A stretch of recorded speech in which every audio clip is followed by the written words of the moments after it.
तुळजापूरच्या गाभाऱ्याचं हे रहस्य फार कमी लोकांना माहीत आहे. अनेक भक्त तुळजापूरला येतात, पण मुख्य आरतीवेळी पुरुषांना शर्ट काढावा लागतो हे पाहून आश्चर्यचकित होतात. तुळजाभवानीचा मुख्य गाभारा प्राचीन काळ्या पाषाणातून बनवलेला आहे.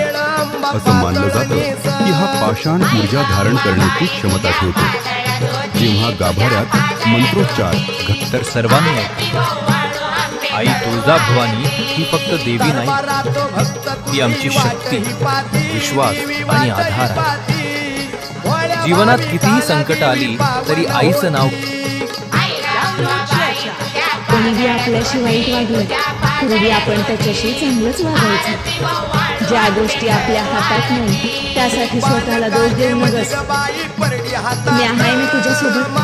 मी तुला कधी बी सोडून जाणार नाही.